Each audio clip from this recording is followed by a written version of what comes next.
Hey there, King of Kings family. Welcome to another episode of Beyond Sunday Sermons. I'm Dan Hoppen, the director of small groups here at King of Kings, and I just love this podcast because it's our opportunity to further explore topics from Sunday messages and dig deeper than those precious 35 minutes on a Sunday allow. And joining me, as always, is King of Kings director of ministry and a man who, as we all unfortunately learned on Ugly Christmas Sweater Sunday, is bold enough to wear a romper, Mike White. Yeah, it's good to be here. The romper may have transformed my life, so it's good to, It transformed a lot of lives, I think. I don't know if it was all positive always, but it's a thing we can't reactions. unsee. That's true. And we also have best-selling author and one of our teaching pastors here at King Kings, Zach Zehnder. Welcome, Zach. Well, thanks, Dan. It's good to be here, and it didn't transform many lives in a positive direction, just if you're seeking clarity. Yeah, but it also fuels the core ministry, so that's a good, yeah. Yes, there's a lot of extra counseling sessions scheduled because of this that. week. Male rompers were a big thing a few years ago. Do you remember that? I do remember they came out. I think Peter and I talked about, And how do you feel now after donning one? It's real comfortable, man. I think He's bought 6 since. That's right. Yeah. So let's get into our topic today because I think it's a fascinating one, but it's also going to be challenging and convicting for a lot of people, and I absolutely include myself in that category. Zach, you recently gave a message about smartphones and how they can be either a terrific servant or a terrible master, depending on how we use them. What inspired you to speak on this topic? I think two things. Number one, I don't feel like in the church as a whole, we've given too many messages or counsel or godly direction on how to steward these things in our lives. So number one, it was like, this is something that has to be talked about. And the real reason, number two, is like we're using these things a lot. The average American, I think it's around 5 hours a day. And 5.4. Yeah. So if it's that much a part of our lives and we haven't had some good conversation and intentionality behind these devices, that was kind of the genesis of why I felt like as we did this series, stewarding 4 different gifts things that could be gifts that God gives to us, we need to have a conversation about this. And that's why I made the list to have a healthy, robust monologue, dialogue, which now I'm hoping we can. Or no, it was a monologue. I just pretty much said what I wanted, and now we're having a dialogue. It's a dialogue now, yes. So yeah, there you go. So I'm just going to open it real broad. Can smartphones and Christianity exist? I hope so, because I don't think either one's going away. I know that the gates of hell won't prevail against Christianity in the church, and from the trends that we're seeing with smartphones and the usage, they're not going away either. So it's not can they have to, is my opinion. And I do believe they ought to and can coexist. Obviously, there's a lot to them. And so the question is, how do we coexist with them? Mike, you shared a really interesting podcast with us as we were preparing to have this conversation. The guest on this podcast was Doug Smith, who is the author of a book called Unintentional: How Screens Secretly Shape Your Desires and How You Can Break Free. Now, this guy is very anti-smartphone. And at one point in the podcast, he said, there are studies that show brain chemistry and dopamine cycles that happen with social media activities activate the same systems in your brain as heroin and drugs. This is not a tool to bend to our will. The tool you're looking for is authentic relationships and discipleships. So I'd love to get an answer from both of you. How would you respond to him? Well, I think Doug went really far the other way, and I wouldn't be that extreme, but I thought he had some good points. And one of his comments that stood out to me was that maybe it's not a neutral item, that they're designed to be addictive and user-friendly, and then it causes reactions in the brain. And social media is done the same way. I think we talked before maybe about the social dilemma, that the movie, you see all these high executives in tech companies that say, I wouldn't let my kids do this because they know how they're designed with intention. So I think that's really good awareness as we approach it, but I think it's a false dichotomy to say you're in or you're out. It's like, okay, kind of like Zach was saying, how do you know what you're getting into? How do you steward them well? I would say one of the challenges is, I think in my student ministry days, parents just give kids access to this with no guidance, no support, no awareness, no monitoring. And then that's where you have issues. And then secondarily, how do we as the church speak on this in a healthy way and equip them well? Yeah, and I've always, a couple things in that, Mike. Parents typically complain about their kids' screen time usage. And I get it. As a parent, I get it. But at the same time, like, I'm the parent. So yeah, you're the one who's dictating that. Whose responsibility ultimately is it? It's on parents. And so when they're under our roof, like, we do have the option to limit and to do what we want with what we think is best for them. Yeah, I think I listened to that podcast and I appreciate the perspectives. I'll take his words that it does the same as heroin and drugs. Hopefully I don't have that experience. And so I don't know if that's what it feels like to be on social media. I don't know that I want to do drugs. So that's another good thing there. But I think, where I was struggling a little bit with him is this sort of neutral, are screens amoral or not? And I don't know. I'm struggling with that because there are things you can do with a smartphone that are absolutely incredible. And that was the point of the message, I think, is like, stewarded in the right way. This is a really powerful tool that could more effectively spread the cause of Christ than ever before. And at the same time, I recognize its highly addictive patterns, and left to our own devices, this will become a vice for us if it's unchecked. For most people, we will naturally, it won't be a good thing for us. But then I also look at even the structures that we have for church today, right? The buildings that we have. This is what's always been passed down to us. You could say that the way it's amoral, even the structure of how we've formed our churches. And what I'm trying to say is the way we've done church, the way we've thought about church, there's a really flawed way that the church is going about doing church in the last couple decades. And you look at people's opinions from the outside of what the church is and how many leaders have fallen and the morality. And so, like, my thing is, we're ripe with sin everywhere, no matter what system we choose. And so whether it's amoral or not, like, we've got to figure out, like, how to use these things well, because they're a part of our lives. Just like we need to figure out, how do we transform the current structure and model and system of church that we have today so that we're choosing the right decisions and we're honoring Christ. Does that make sense? Yeah. Mm-hmm. And I don't know. I mean, I think other things would have a similar dopamine release too. I don't know, chocolate, food, those sorts of things. I mean, they can have that as well. So I think it's probably just a helpful descriptor for parents and for ourselves to know the potential with this. So I might shift away from saying it is a neutral tool to saying it's potentially really addictive. Mm-hmm. And so social media, so really be careful and have good boundaries when you use it. You know what I mean? Yeah. But on the flip side, Zach, you said this could be the most powerful tool in the history of mankind when it comes to sharing Christ and his truth. Just talk a little bit more about that. What makes you say that? Yeah, you look at, today I was looking at the Bible verse already of John 14:12, where Jesus, talks to the disciples in the middle of this 4-chapter prayer. And he proclaims to them, one of the verses that kind of stops me in my tracks is like, "You'll do greater things than I." And it's like, what, Jesus? Already up in the point of the Gospel of John, you've changed water into wine, you've walked on water, you've fed 5,000 with boys' lunch, raised your friend Lazarus from the dead. It's like, how am I going to do? What are you talking about, Jesus? And so I think the unique perspective we have and sort of the greater things is not like in miracles or in number of what we do, but the magnitude and the amount of reach that's possible today with these devices. We have the opportunity to communicate the gospel to a number of people that Jesus didn't have when he walked this earth. He was he was very constrained in a geographical area. He was one body. He put himself in this body, thank God, for our sake.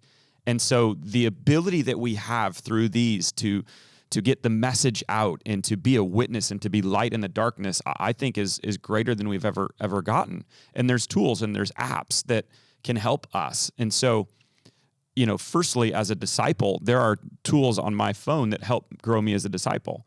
The YouVersion Bible app is an incredible app that I can check in and I can do Bible reading plans. There's prayer apps on my phone. There's Right Now Media app, which we use at our church for small group or personal development and discipleship. And so all these are really great. But even things like, for instance, for me, YouTube and Apple Podcasts, I know there's a lot of junk on there, but man, there's so much wisdom and truth about God on there that becomes for me likely the number one content consuming that I do as a disciple, and a disciple is a consumer and a contributor, but a consumer is still an important piece of that. And I consume legitimately hours of discipleship content every single week that is a part of my transformation process. Does that make sense? Yeah, absolutely. And actually, I want to bring it up. Mike, you introduced me to a pastor, Ben Stewart. I believe he's a pastor at a church in Washington, D.C., if I'm correct. I would have, if not for my phone, I would have no ability to hear him and listen to him. And I have been so blessed by his messages over the past couple months since you introduced him. So that's an example right there of, without my phone, I'm not getting that. I'm getting discipled by a guy who I will probably never meet, probably never see in person, probably never be within 500 miles of, and yet he's touching my life and changing me. The only problem with Ben, though, is he has a lot of Texas opinions that Mike would have, too. So you got to take the... You got to take the good with the bad. Take the meat there and leave the bones. Yeah, and he's an Aggie, so that's like a weird... he's true. one of my favorite. And I think, too, think about first century early church, like how the church spread. And it was slow, and it was kind of persecution, and it was person to person and like that, right? And then think Martin Luther's time, scripture wasn't available for people. And so they were relying upon the priests, and it got dangerous because if there was a corrupt priest or corrupt system, they would hear that and trust that as the word of God. And so like Zach was saying, now think digitally, the Bible is everywhere, and how accessible it is, and the power the word of God has to change lives. So in persecuted countries, maybe missionaries, it's hard there, but how easily is it to get the word of God shared with people? So I think that speaks to the power of the medium digital. Mm-hmm.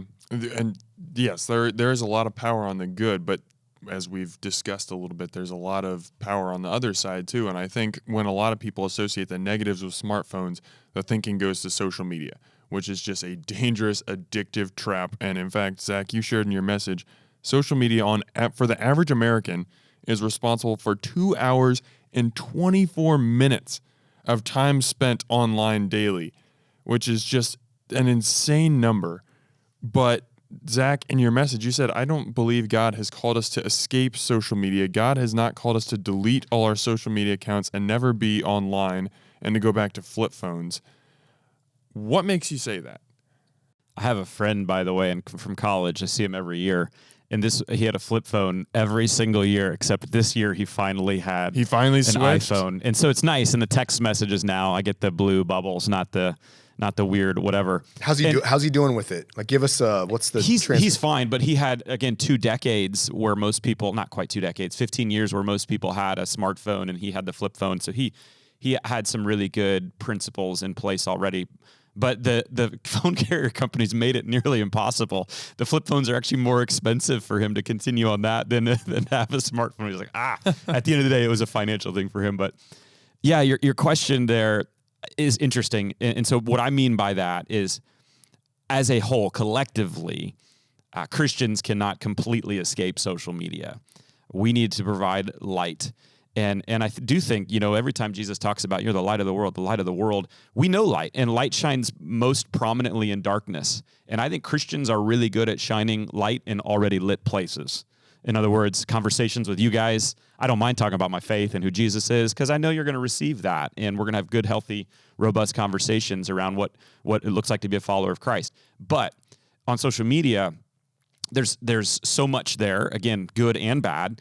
And it's our call to be a light into these places and into the common public places. You see Paul do this in Acts on Mars Hill. He was speaking and had a voice and a message that cut through everything else.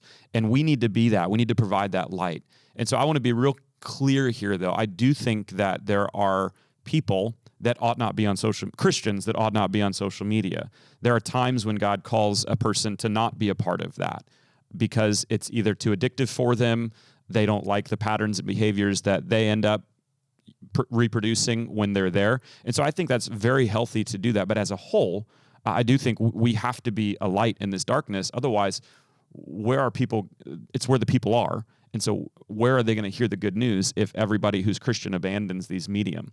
And so not everybody needs to escape all of them. And then Christians, and you don't need to be on every single platform too. So I think it's like wise on, for me personally, I've chosen to be on Facebook. It was the one I first got in. I realize it's a little bit of an older crowd now, but like it's the one where I'm the most active. It's where my peers are the most active, even more pastors, which I talk to a lot of pastors. Like that's the number one that they're on. And so that's the medium that I typically use. I was on Instagram, but I deleted my account. Instagram's too dangerous for me, truthfully, because you log onto Instagram and, you've got beautiful Bible verses there that inspire you. And then right next to that is a woman in a bikini. And whether that woman in a bikini is there because of my algorithm or because your friends are looking, there's just weird. And if your eyes linger for a few seconds too long because of something that's attractive, like, you can't, it's hard to go back on that. And so I had to delete that. And so I don't have that. I have a business Instagram, but it's not even an app on my phone, and I don't even run that. And so it is important to think about what social media can I be a part of, but collectively, we can't completely abandon it. Does that make sense? Oh, yeah, absolutely. And I agree. Like, I recognize in my life, Twitter was not a healthy thing for me. It was great in a former job when I was a sports reporter, but now there's just so much negativity on that. So I still have my account, and I usually post a Bible verse every morning. Anyone who knows me knows I'm a big foodie. So if I go have a big meal, a great meal, like I'll post some pictures, try and get some publicity out for that restaurant or that business. But other than that, I try to stay off it because I know that it's a dangerous thing for me, and it'll just put me in a negative headspace to interact with people on there. And Mike, I know that you're someone who has pretty much taken yourself off basically all social media platforms. Can you just kind of talk about what went into that decision for you? Yeah, I've been completely off for 4 or 5 months, whatever it is now. I think for me, I've said it before, is at best, it was a waste of time. I mean, I think there could be connections with old friends, and you get updates on people like that, friends from Texas, et cetera. You see scripture, you see good things like that. But for me, it just became a waste of time. And kind of like Zach was saying, Instagram was a really dangerous thing too, for that exact same reason he said. So, or the negativity, the political stuff. I think in the last few years, you just saw people just getting so amped up and just saying things that you would get angry. So I don't know. I found myself frequently leaving social media worse than I started, if that made sense. And so just quit, and been okay since that. So yeah. I don't know, man. You showed up in a little romper off. the other day, so Maybe that was the gateway to the romper. Who knows what's coming next, guys? But I do kind of like Zach said. I also think now you're seeing it as a front door for church and ministry, whereas years ago you would drive by and see a church and not know much about it. And now, along with website, people are checking out social media of a church to see a personality and style and what they're celebrating and what they're doing. And so it can be a great ministry tool as well. And I think we use ours pretty well. Yeah, here at King of Kings, I think our social media accounts are very well run, but we also have a culture that our staff really shares a lot of stuff on our personal pages too. And I know we're recording this right before Christmas, and I shared one of our Christmas invitation Instagram posts, and I had a guy reach out to me who I'd never met in person and was like, "Hey, tell me more about this. Like, how do I reserve a seat?" And that's somebody who we probably never would have reached. And he, I don't know if he'll come in our doors on Christmas Eve, but he might. And that's kind of the power of social media. And again, it's not the calling on everyone to be on social media to put that out there, but I think that does speak to the positive power that it can have. But going back to the negative side, I feel like smartphones, they give us this feeling that we always have to be on. And I know that I feel this personally, whether it's keeping up with what's going on social media, responding to messages on social media, even text messages. Like, as soon as I feel that buzz of my phone, I feel like I need to pull it out and respond immediately because somebody's waiting for an answer from me. And if they don't get it, they're going to be like, well, what the heck? Where's Dan? I need this. How do we set like healthy limits and healthy guidelines to how we use this and how quickly we feel like we need to respond to people and be on all the time. That's hard. Yeah, It's really hard. I think I realized this personally, and I don't want to come off as like the expert that I've got everything under control, because I'm with those statistics of average screen time. I'm better on social media, but anyway, it's not comparative. But I'm with I'm on it hours a day, and so I have these conversations with my kids because I look at their screen time, they look at mine, and they're, Dad, you've got this many. I'm like, yeah, but my hours are productive here and here. If you take this app out and this app out, then you got this, and I'm doing this. So anyway, the constantly on is a big piece, and where I recognized it for me is actually in the middle of writing Being Challenge, which would have been 2019 was the bulk of the writing.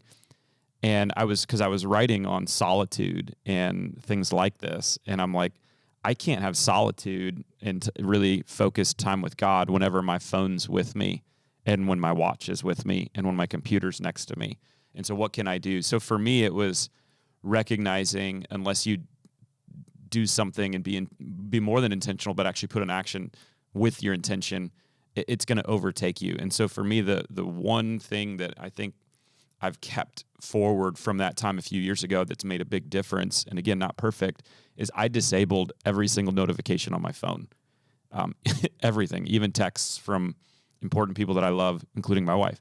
And I've probably had 2 or 3 times in the past 3 years, 4 years, where that's been like, oh, shoot, I really needed to have seen that immediately. But the plus side is, I think from the phone pickup standpoint, I went from in the notifications pickup, I went from like 150, 170 a day to closer to 30 or 40. And that's probably still too many, but it's a heck of a lot better. And so constantly being on, how do you fix that? You have intention, but you put a little bit of action behind it. And that's just one thing that I've done. And it's still not perfect, but it hasn't gotten me into trouble missing a text or being the 4th person in a group to respond to a text. It rarely gets me in trouble. So yeah. And again, it goes back to your message on how do we shape the technology and not let it shape us. And so notifications is one.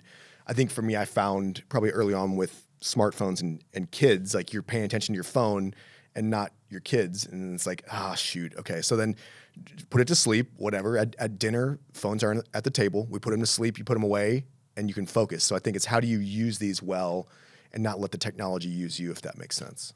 Mm-hmm. Zach, you talked about using your smartphone as a way to shine a light or be a light in the darkness. Especially in social media where there's so much negativity, we can use this to be a megaphone for Christ. And we talked a little bit about like sharing King and King's posts. What are some other strategies that people can take to be that light in the darkness on social media? Yeah, I mean, there's so many, but I think, so obviously sharing what God is doing in your life, I think sharing Bible verses and things like that are beautiful. But I would also say if you're just regularly engaging on social media, just being generous with your thoughts. How about this? Giving the other person the benefit of the doubt before you respond, and not visualizing this worst case scenario story. I think that so many times being so combative right up front, I think that makes you that way when you're like seeing that person in the worst light. So what would it look like for you to see them in the best light? Remember that everybody's going through something. Everybody has a story. Even a lot of the posts that are out there that you may want to respond to or feel the need to, like there's usually something bigger and behind it that probably won't get shared on social media, if that makes sense. And so I think giving the benefit of the doubt. And so what I would say too, like for me is, again, do what you can. And so for me, it's like choose one way on social media that you're going to bring light into the darkness. And so what is that? What is that for you specifically? Because that's different for you and for me. And so like for next year, or by the time this airs, it's current year 2023, I've really thought about, I've got a Facebook group called Red Letter Pastors, and it's a group of church leaders and pastors, and it's like, this is the group that I want to really highly engage with. I want to share resources. I want to hear best practices from them, understand who they are, be a help to them, and then be a help to me. And there's this beautiful community that's forming there that is really where I feel like in 2023, that's that's the piece God's kind of put in my world. So for you, it may be different, but what is that one way that you can shine the light of Christ in social media? I'm not on it, but I would add, Zach, you touched on it. Maybe what you don't do on social media is as important as what you do, where it's just become this war zone and combative. And I just don't think Christians look great over the last handful of years with all the tough, contentious issues we saw. And I don't think any argument was ever won on social media, but people continue to think it is and just press in and just battle, and it just doesn't turn out well. Can I go further with that? Because I think that that's such a big thing I've noticed as a pastor is people, I don't think, are really great at handling conflict today. They'll either avoid it or they'll put it on social media. And both of those are pretty horrible options. And I've never seen, like you said, Mike, I've never seen a conflict that's been taken onto social media. Like, I've never looked at it and be like, wow, the light of Christ was really shown in that. But I've seen it tear apart relationships, friendships, families, and gotten to a place where they've become such enemies and so divisive that, like, it's really sad. And this is not non-Christians, by the way, I'm talking about. This is people that are firm in their faith, at least ought to be. And it's like, that was a lie from the enemy that you bought into, that it would be wise to put that up there. And so I would, highly recommend never taking conflict to social media. And I think it might have been the politics podcast we did, but we lose the image of God when you're seeing people through screens. So you get one opinion about them, then you foster even a greater opinion that's negative narrative about them, and you continue down and it becomes aggressive. So face-to-face, it's much harder to say those same things. So I think remembering the image of God and who people are is huge. Mm-hmm. So let's resolve this romper conflict right now, Mike, since we're, I'm just kidding. Well, I think this all plays into something else interesting that Doug Smith said on that podcast you shared, Mike. And again, he's very extreme on one end of this, but he made the contention that by using social media platforms like TikTok, Twitter, and Facebook, we're justifying them. And he even went as far as to say, if all the kids are smoking crack, should I go smoke crack with them and share the gospel with them? Obviously, I think that's a little extreme. I can also see where he's coming from to some extent. How do you guys respond to that? What do you think about that comment? I mean, first I would say it's sensationalist. Well, you know what I mean? It's super extreme to kind of hammer home his point. I think kids and adults are using social media, so they're going to be on there. And in some ways, maybe it parallels Jesus seeking out people in dark places, but obviously having boundaries and what's ethical based on our Christian faith. So you would say smoking crack is not. I mean, is using social media wrong? I don't know. I mean, I think he would land there. I don't think I would. I could see it as being an addictive tool, but yeah, it can be a light, like Zach was saying earlier, and knowing that people are going to be on this platform. So how do you share Jesus on that platform can be positive. If I remember, I listened to that podcast. It's sensational because I think he was in this world, right? Professionally, he was pretty involved in the decisions and the things, and so he sees more than even you and I see. Social Dilemma was a great movie that he referenced. That like he saw a lot of that, so that's why I think he's being sensational. So my answer is no, you shouldn't smoke crack with him. But you probably, if you don't have a crack smoking problem, you ought to figure out a way to hang out with him or get someone to hang out with him who knows Jesus so they can hear. And the other point, again, I want to come back to is a lot of these kids that are on social media right now would have as much of, if not more, negativity towards the system and model that we've adopted as church for the last 1,700 years since Constantine made Christianity the public religion. They see so much immoral, egregious acts that have been done that they would probably say something similar to the current model we have. And I don't think they're far off. And I don't think Doug's far off in what he said. It's a matter of like every system is flawed, and the key is figuring out your role in it. I would also argue like crack didn't exist in Jesus's day, but if it did, yeah, Jesus would have he wouldn't have smoked crack with people, but that's who he went to. He gravitated towards prostitutes, towards sinners, towards tax collectors who were cheating people, drunkards.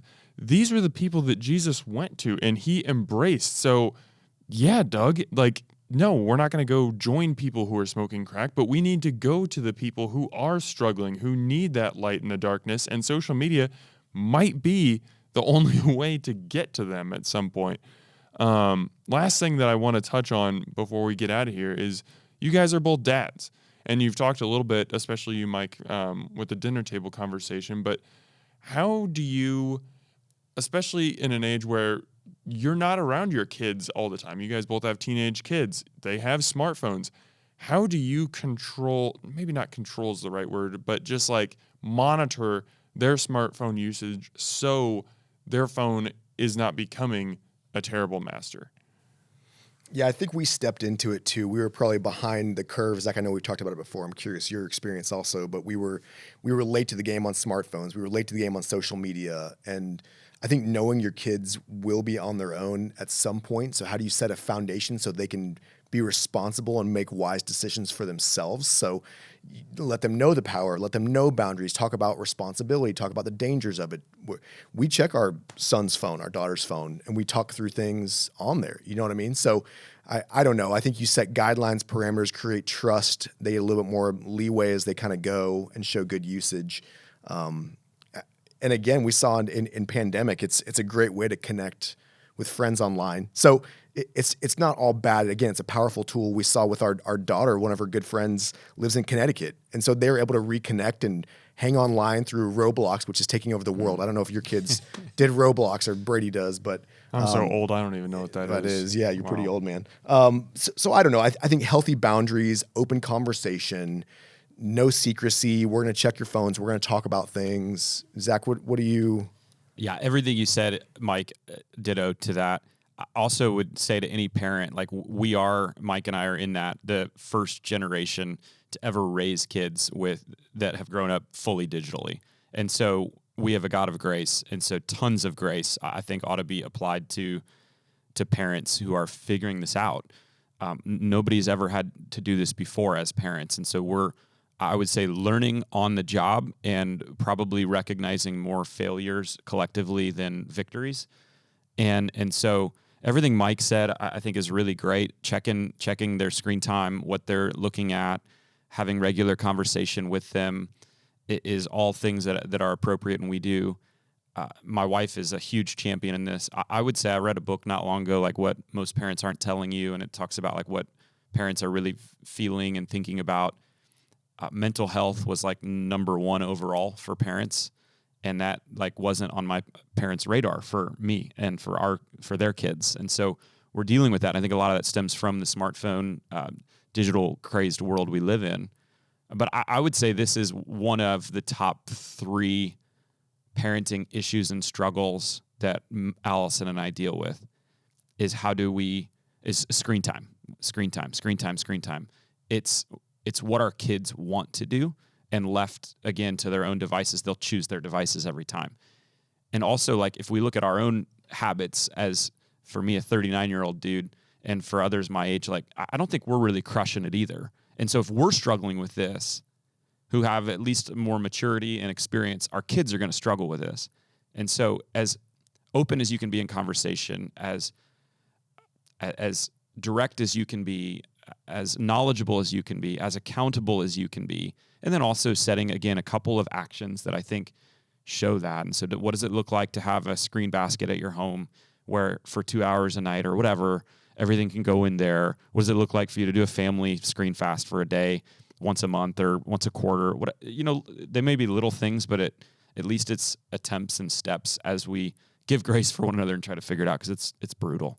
It's hard. Yeah, those are all good. Zach, you touched on it earlier. I think parents need to stop abdicating responsibility. Yeah. I just hear this victim mentality of like, my kids are just on phones. Well, you're allowing it. Yep. And like you said, you're probably having the same issue because you're on the couch on your phone and you don't know what your kid's doing on their phone. So boundaries, set healthy parameters, communicate the expectations, and then enforce the expectations. So if it's an hour a day or whatever the rule is, then enforce it and let the kid have some freedom in when they pick and do that and what they use. But don't be victim. Stop abdicating responsibility. You're the parent. You're not the kid. And I think if I could go on to that, I would say stop choosing comfort.